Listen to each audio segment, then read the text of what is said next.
Twelfth Night, or What You Will, by William Shakespeare. Act 3, Scene 1. Olivia's garden. Enter Viola and Clown with a tabor. Save thee, friend, and thy music. Dost thou live by thy tabor? No, sir, I live by the church. Art thou a churchman? No such matter, sir. I do live by the church, for I do live at my house, and my house doth stand by the church. So thou mayst say the king lies by a beggar, if a beggar dwell near him, or the church stands by thy tabor, if thy tabor stands by the church. You have said, sir, to see this age, a sentence is but a chervil glove to a good wit. How quickly the wrong side may be turned outward. Nay, that's certain. They that dally nicely with words may quickly make them wanton. I would, therefore, my sister had no name, sir. Why, man? Why, sir, her name's a word, and to dally with that word might make my sister wanton. But indeed words are the very rascals since bonds disgraced them. Thy reason, man? Troth, sir, I can yield you none without words, and words are grown so false I am loath to prove reason with them. I warrant thou art a merry fellow, and carest for nothing. Not so, sir, I do care for something, but in my conscience, sir, I would not care for you. If that be to care for nothing, sir, I would it would make you invisible. Art not thou the Lady Olivia's fool? No, indeed, sir, the Lady Olivia has no folly. She will keep no fool, sir, till she be married. And fools are as like husbands as pilchards are to herrings, the husband's the bigger. I am, indeed, not her fool, but her corrupter of words. I saw thee late at Count Orsino's. Foolery, sir, does walk about the orb like the sun. It shines everywhere. I would be sorry, sir, but the fool should be as oft with your master as with my mistress. I think I saw your wisdom there. Nay, an thou pass upon me, I'll no more with thee. Hold, there's expenses for thee. Now, Jove, in his next commodity of hair, send thee a beard. By my troth, I'll tell thee, I am almost sick for one. Aside. Though I would not have it grow on my chin. Is thy lady within? Would not a pair of these have bread, sir? Yes, being kept together and put to use. I would play Lord Pandarus of Phrygia, sir, to bring a Cressida to this Troilus. I understand you, sir. 'Tis well begged. The matter, I hope, is not great, sir, begging but a beggar. Cressida was a beggar. My lady is within, sir. I will construe to them whence you come, who you are, and what you would are out of my welkin. I might say element, but the word is overworn. Exit. This fellow is wise enough to play the fool, and to do that well craves a kind of wit. He must observe their mood on whom he jests, the quality of persons and the time, and like the haggard check at every feather that comes before his eye. This is a practice as full of labour as a wise man's art, for folly that he wisely shows is fit, but wise men, folly fallen, quite taint their wit. Enter Sir Toby and Sir Andrew. Save you, gentlemen. And you, sir. Dieu vous garde, monsieur. Et vous aussi, votre serviteur. I hope, sir, you are, and I am yours. Will you encounter the house? My niece is desirous you should enter, if your trade be to her. I am bound to your niece, sir. I mean, she is the list of my voyage. Taste your legs, sir. Put them to motion. My legs do better understand me, sir, than I understand what you mean by bidding me taste my legs. I mean to go, sir. To enter. I will answer you with gate and entrance, but we are prevented. Enter Olivia and Maria. Most excellent, accomplished lady, the heavens rain odours on you. That youth's a rare courtier. Rain odours, well. My matter hath no voice, lady, but to your own most pregnant and vouchsafed ear. Odours, pregnant and vouchsafed, I'll get 'em all three already. Let the garden door be shut, and leave me to my hearing. Exeunt Sir Toby, Sir Andrew, and Maria. Give me your hand, sir. My duty, madam, and most humble service. What is your name? Cesario is your servant's name, fair princess. My servant, sir. 'Twas never merry world since lowly feigning was called compliment. Your servant to the Count Orsino, youth. And he is yours, and his must needs be yours. Your servant's servant is your servant, madam. For him I think not on him. For his thoughts would they were blanks rather than filled with me. Madam, I come to whet your gentle thoughts on his behalf. Oh, by your leave, I pray you, I bade you never speak again of him. But would you undertake another suit?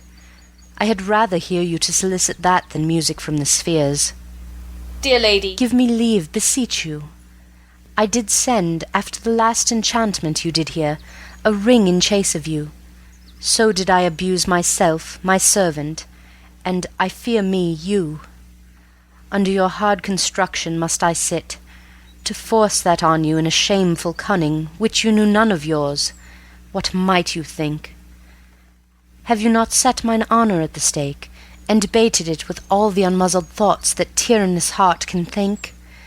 To one of your receiving enough is shown. A cypress, not a bosom, hides my heart. So let me hear you speak. I pity you. That's a degree to love. No, not a grise.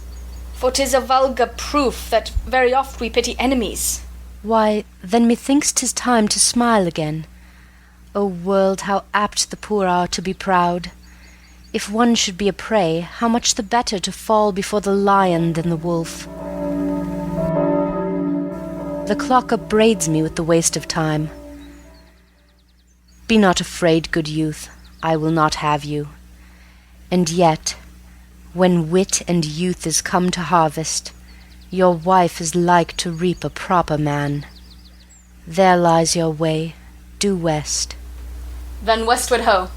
Grace and good disposition attend your ladyship. You'll nothing, madam, to my lord by me? Stay, I prithee tell me what thou think'st of me. That you do think you are not what you are.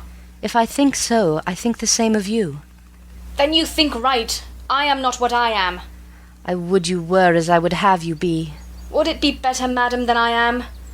I wish it might, for now I am your fool. Oh, what a deal of scorn looks beautiful in the contempt and anger of his lip. A murderous guilt shows not itself more soon than love that would seem hid. Love's night is noon. Cesario, by the roses of the spring, by maidenhood, honour, truth, and everything, I love thee so that maugre all thy pride, nor wit nor reason can my passion hide. Do not extort thy reason from this clause, for that I woo, thou therefore hast no cause. But rather reason thus with reason fetter. Love sought is good, but given unsought is better. By innocence I swear, and by my youth, I have one heart, one bosom, and one truth, and that no woman has, nor ever none shall mistress be of it, save I alone. And so adieu, good madam. Never more will I my master's tears to you deplore. Yet come again, for thou perhaps mayst move that heart which now abhors, to like his love. Exeunt. End of Scene 1. Scene 2. Olivia's house. Enter Sir Toby, Sir Andrew, and Fabian. No, faith, I'll not stay a jot longer. Thy reason, dear Venom, give thy reason. You must needs yield your reason, Sir Andrew. Marry, I saw your niece do more favours to the Count's serving man than ever she bestowed upon me. I saw to the orchard. Did she see thee the while, old boy? Tell me that. As plain as I see you now. This was a great argument of love in her toward you. Slight, will you make an ass of me? I will prove it legitimate, sir, upon the oaths of judgment and reason. And they have been grand journeymen since before Noah and the sailor. She did show favour to the youth in your sight, only to exasperate you, to awake your dormouse valour, to put fire in your heart and brimstone in your liver. You should then have accosted her, and with some excellent jests, fire new from the mint, you should have banged the youth into dumbness. This was looked for at your hand, and this was balked. The double guilt of this opportunity you let time wash off, and you are now sailed into the north of my lady's opinion, where you will hang like an icicle on the Dutchman's beard, unless you do redeem it by some laudable attempt at either valour or policy. And be any way, it must be with valour, for policy I hate. I had as lief be a Brownist as a politician. Why then, build me thy fortunes upon the basis of valour. Challenge me with the country's youth to fight with him.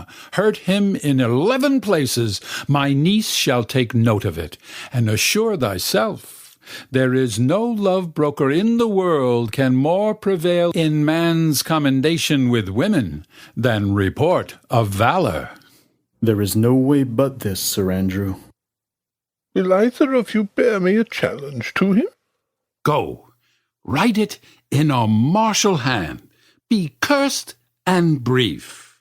It is no matter how witty, so it be eloquent and full of invention. Taunt him with the license of ink. If thou thouest him some thrice, it shall not be amiss, and as many lies as will lie in thy sheet of paper, although the sheet were big enough for the bed of Ware in England. Set 'em down. Go about it. Let there be gall enough in thy ink, though thou write with a goose pen, no matter about it. Where shall I find you? We'll call thee at the cubiculo. Go. Exit Sir Andrew. This is a dear mannikin of you, Sir Toby.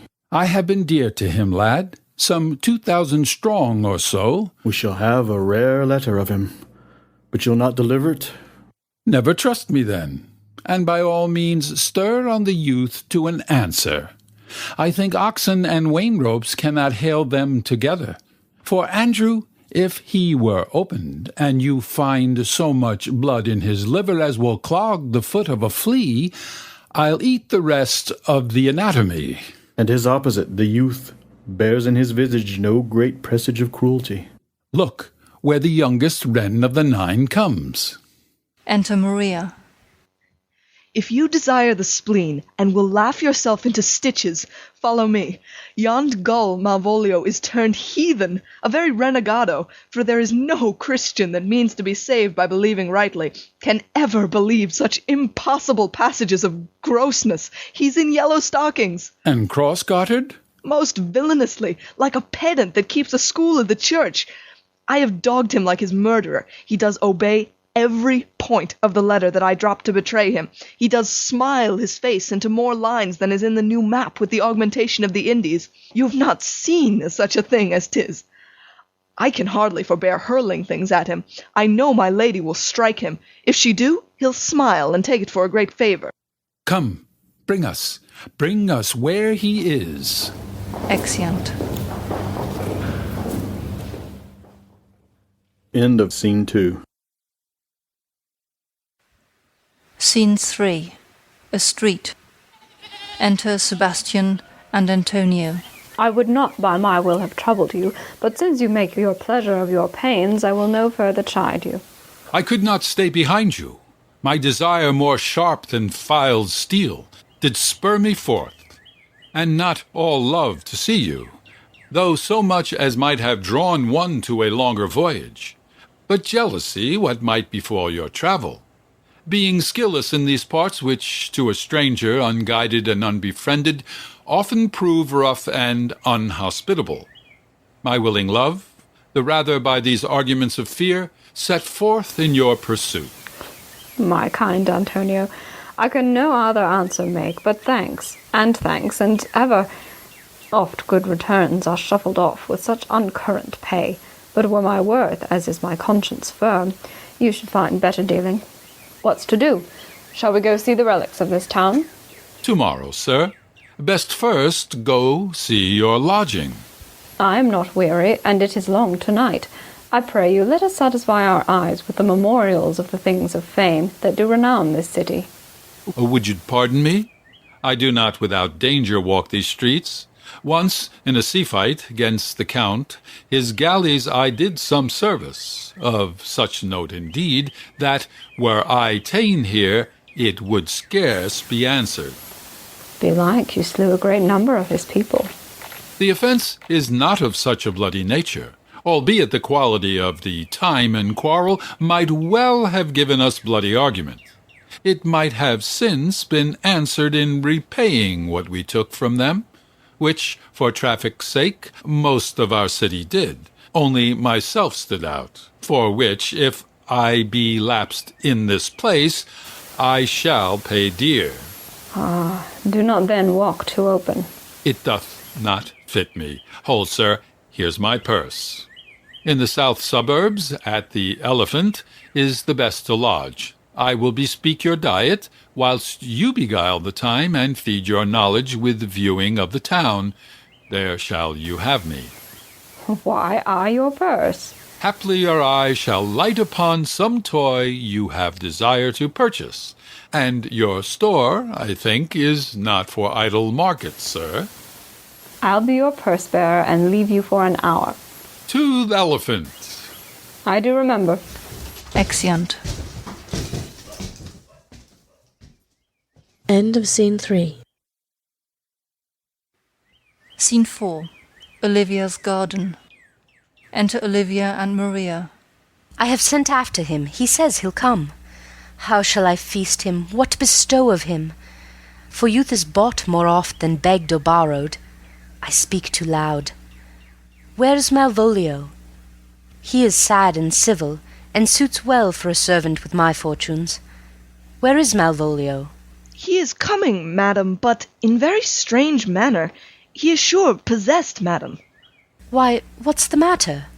Does he rave? No, madam, he does nothing but smile. Your ladyship were better have some guard about you if he come, for sure the man's tainted in his wits. Go call him hither. Exit Maria. I am as mad as he, if sad and merry madness equal be. Re-enter Maria with Malvolio. How now, Malvolio? Sweet lady. Ho, ho. Smilest thou? I sent for thee upon a sad occasion. Sad, lady? I could be sad. This does make some obstruction in the blood, this cross-gartering. Oh, but what of that? If it please the eye of one, it is with me as the very true sonnet is. Please one, and please all. Why, how dost thou, man? What is the matter with thee? Not black in my mind, though yellow in my legs. It did come to his hands, and commands shall be executed. I think we do know the sweet Roman hand. Wilt thou go to bed, Malvolio? To bed? Aye, sweetheart, and I'll come to thee. God comfort thee! Why dost thou smile so and kiss thy hand so oft? How do you, Malvolio? At your request. Yes, nightingales answer daws. Why appear you with this ridiculous boldness before my lady? Be not afraid of greatness, 'twas well writ. What mean'st thou by that, Malvolio?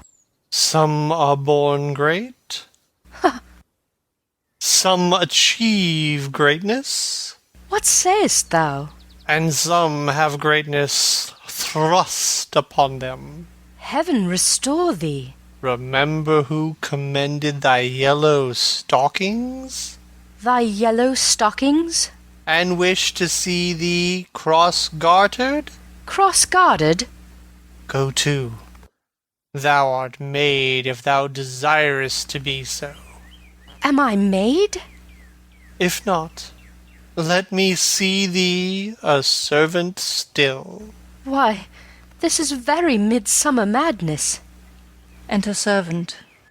Madam, the young gentleman of the Count Orsino's is returned. I could hardly entreat him back. He attends your ladyship's pleasure. I'll come to him. Exit servant. Good Maria, let this fellow be looked to. Where's my cousin Toby? Let some of my people have a special care of him. I would not have him miscarry for the half of my dowry. Exeunt Olivia and Maria. Oh, Do you come near me now? Oh, no worse man than Sir Toby to look to me. This concurs directly with the letter. She sends him on purpose, that I may appear stubborn to him, for she incites me to that in the letter. Cast thy humble slow, she says. Be opposite with kinsmen, surly with servants. Let thy tongue tang with arguments of state. Put thyself into the trick of singularity, and consequently sets down the matter how, as a sad face, a reverend carriage, a slow tongue, in the habit of some sir of note, and so forth. I have limed her, but it is Jove's doing, and Jove make me thankful. And when she went away, now, let this fellow be looked to. Fellow, not Malvolio, nor after my degree, but fellow. Why, everything adheres together. There's no dram of a scruple, no scruple of a scruple, no obstacle, no incredulous or unsafe circumstance. What can be said? Nothing that can come between me and the full prospect of my hopes. Well, Jove, not I, is the doer of this, and he is to be thanked. Re-enter Maria with Sir Toby and Fabian. Which way is he, in the name of sanctity? If all the devils of hell be drawn in little, the legion himself possessed him. Yet I'll speak to him. Here he is, here he is. How is't with you, sir? How is't with you, man? Go off. I discard you. Let me enjoy my private. Go off. Lo, how hollow the fiend speaks within him! Did I not tell you? Sir Toby, my lady prays you to have a care of him. Ah, does she so? Go to, peace, peace. We must deal gently with him. Let me alone. How do you, Malvolio? How is it with you? What, man? Defy the devil? Consider he's an enemy to mankind. Do you know what you say? La you, and you speak ill of the devil, how he takes it at heart. Pray God he be not bewitched. My lady would not lose him for more than I'll say. How now, mistress? Oh, Lord. Prithee, hold thy peace. This is not the way. Do you not see you move him? Let me alone with him. No way but gentleness. Gently, gently. The fiend is rough, and will not be roughly used. Why, how now, my bawcock? How dost thou, Chuck? Sir! Ah, Biddy, come with me. What, man? 'Tis not for gravity to play at cherry pit with Satan. Hang him, foul collier. Get him to say his prayers, good Sir Toby. Get him to pray. My prayers, minx? No, I warrant you, he will not hear of godliness. Go hang yourselves all. You are idle, shallow things. I am not of your element. You shall know more hereafter. Exit. Is it possible? If this were played upon a stage now, I would condemn it as an improbable fiction. His very genius hath taken the infection of the device, man. Nay, pursue him now, lest the device take air and taint. Why, we shall make him mad indeed. The house will be the quieter. Come, we'll have him in the dark room and bound. My niece is already in the belief that he's mad. We may carry it thus, for our pleasures and his penance, till our very pastime, tired out of breath, prompt us as to have mercy with him, at which time he will bring the device to the bar, and crown thee for a finder of the madmen. But see. Enter Sir Andrew. More matter for a May morning. Here's the challenge. Read it. I warrant there's vinegar and pepper in't. Is't so, saucy? Aye, is't. I warrant him. Do but read. Give me. Reads. Youth, whatsoever thou art but a scurvy fellow. Good and valiant. Reads. Wonder not, nor admire not in thy mind why I do call thee so, for I will show thee no reason for't. A good note. That keeps you from the blow of the law. Reads. Thou comest to the Lady Olivia, and in my sight she uses thee kindly. But thou livest in thy throat. That is not the matter I challenge thee for. Very brief, and to exceeding good sense. Less. Reads. I will waylay thee going home, where if it be thy chance to kill me. Good. Reads. Thou killest me like a rogue and a villain. Still you keep oath windy side of the law. Good. Reads. Fare thee well, and God have mercy upon one of our souls. He may have mercy upon mine, but my hope is better, and so look to thyself. Thy friend, as thou usest him, and thy sworn enemy, Andrew Aguecheek. If this letter move him not, his legs cannot. I'll give it him. You may have very fit occasion for't. He is now in some commerce with my lady, and will by and by depart. Go, Sir Andrew, scout me for him at the corner of the orchard, like a bumbelly, so soon as ever thou seest him draw. And as thou drawest, swear horrible, for it comes to pass oft that a terrible oath, with a swaggering accent sharply twanged off, gives manhood more approbation than ever good proof itself would have earned him. Away! Nay, let me alone for swearing. Exit. Now wilt not I deliver this letter, for the behaviour of the young gentleman gives him out to be of good capacity and breeding. His employment between his lord and my niece confirms no less. Therefore this letter, being so excellently ignorant, will breed no terror in the youth. He will find it comes from a clodpole. But, sir, I will deliver his challenge by word of mouth, set upon Aguecheek a notable report of valour, and drive the gentleman, as I know his youth will aptly receive it, into a most hideous opinion of his rage, skill, fury, and impetuosity. This will so fright them both that they will kill one another by the look, like cockatrices. Re-enter Olivia with Viola. Here he comes with your niece. Give him way until he take leave. Then presently after him. I will mediate the while upon some horrid message for a challenge. Exeunt Sir Toby, Fabian, and Maria. I have said too much unto a heart of stone, and laid mine honour too unchary out. There's something in me that reproves my fault, but such a headstrong potent fault it is, that it but mocks reproof. With the same haviour that your passion bears goes on my master's grief. Here, wear this jewel for me. 'Tis my picture. Refuse it not. It hath no tongue to vex you. And I beseech you come again tomorrow. What shall you ask of me that I'll deny? That honour saved may upon asking give. Nothing but this, your true love for my master. How with mine honour may I give him that which I have given to you? I will acquit you. Well, come again tomorrow. Fare thee well.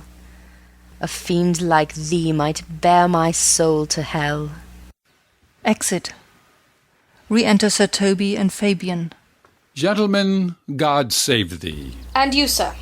That defence thou hast, betake thee to it.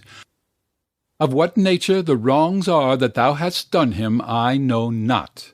But thy interceptor, full of despite, bloody as the hunter, attends thee at the orchard end.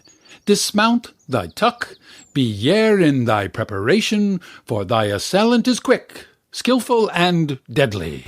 You mistake, sir. I am sure no man hath any quarrel to me. My remembrance is very free and clear from any image of offence done to any man. You'll find it otherwise, I assure you. Therefore, if you hold your life in any price, betake you to your guard. For your opposite hath in him what youth, strength, skill, and wrath can furnish man withal. I pray you, sir, what is he? He is a knight, dubbed with an unhatched rapier and on carpet consideration. But he is a devil in private brawl.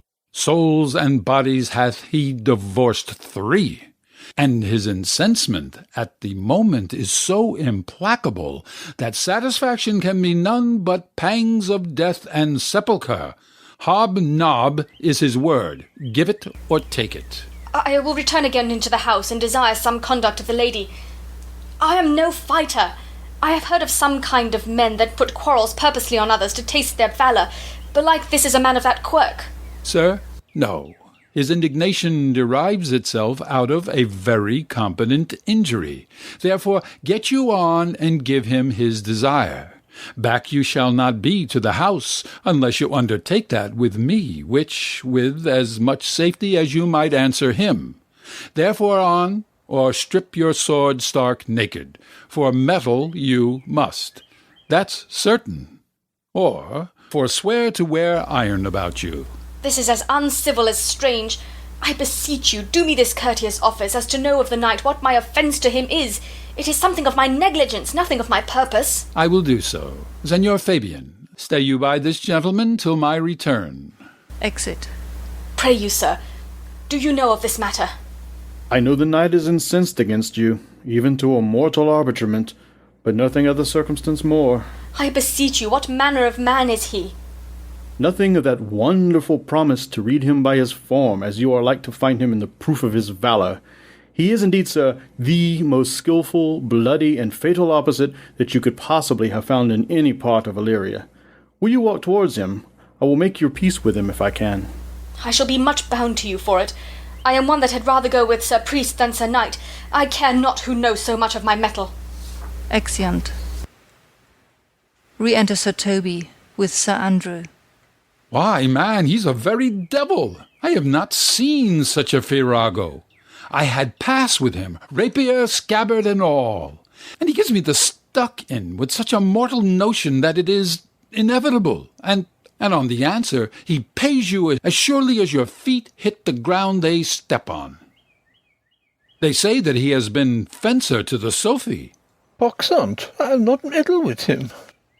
Aye, but he will not now be pacified. Fabian can scarce hold him yonder. Plague on't, and I thought he'd been valiant and so cunning in fence. I'd have seemed him down there, I'd have challenged him. Let him let the matter slip, and I'll give him my horse, Grey Capilet. I'll make the motion. Stand here, a good show of it. This shall end without the perdition of souls. Aside. Marry, I'll ride your horse as well as I can ride you. Re-enter Fabian and Viola. To Fabian. I have his horse to take up the quarrel. I have persuaded him the youth's a devil. He is as horribly conceited of him, and pants and looks pale, as if a bear were at his heels. To Viola. There's no remedy, sir. He will fight with you for an oath's sake. Marry, he hath better bethought him of his quarrel, and he finds that now scarce to be worth talking of. Therefore draw for the supportance of his vow. He protests he will not hurt you. Aside. Pray God defend me. Our little thing would make me tell them how much I lack of a man. Give ground if you see him furious. Come, Sir Andrew, there's no remedy. This gentleman will, for his honour's sake, have one bout with you. He cannot by the duello avoid it, but he has promised me, as he is a gentleman and a soldier, he will not hurt you. Come on, to it. Pray God he keeps his oath. I do assure you 'tis against my will. They draw. Enter Antonio. Put up your sword. If this young gentleman have done offence, I take the fault on me. If you offend him, I for him defy you. You, sir, why, what are you? One, sir, that for his love dares yet do more than you have heard him brag to you he will. Nay, if you be an undertaker, I am for you. They draw. Enter officers. O good Sir Toby, hold. Here come the officers. I'll be with you anon. Pray, sir, put your sword up, if you please. Marry will I, sir, and for that I promised you I'll be as good as my word. He will bear you easily, and reigns well. This is the man. Do thy office. Antonio, I arrest thee at the suit of Count Orsino. You do mistake me, sir. No, sir, no jot. I know your favour well, though now you have no sea cap on your head. Take him away. He knows I know him well. I must obey. To Viola. This comes with seeking you. But there's no remedy. I shall answer it. What will you do? Now, my necessity makes me to ask you for my purse. It grieves me much more for what I cannot do for you than what befalls myself. You stand amazed, but be of comfort. Come, sir, away. I must entreat of you some of that money. What money, sir? For the fair kindness you have showed me here, and part being prompted by your present trouble, out of my lean and low ability I'll lend you something. My having is not much. I'll make division of my present with you. Hold, there's half my coffer. Will you deny me now? It's possible that my deserts to you can lack persuasion. Do not tempt my misery, lest that it make me so unsound a man as to upbraid you with those kindnesses that I have done for you. I know of none, nor know I you by voice or any feature. I hate ingratitude more in a man than lying, vainness, babbling, drunkenness, or any taint of vice whose strong corruption inhabits our frail blood. Oh, heavens themselves! Come, sir, I pray you, go. Let me speak a little. This youth that you see here, I snatched one half out of the jaws of death, relieved him with such sanctity of love, and to his image, which methought did promise most venerable worth, did I devotion. What's that to us? The time goes by. Away. But oh, how vile and idle proves this god! Thou hast, Sebastian, done good features shame. In nature there's no blemish but the mind. None can be called deformed but the unkind. Virtue is beauty, but the beauteous evil are empty trunks, ever flourished by the devil. The man grows mad. Away with him. Come, come, sir. Lead me on. Exit with officers.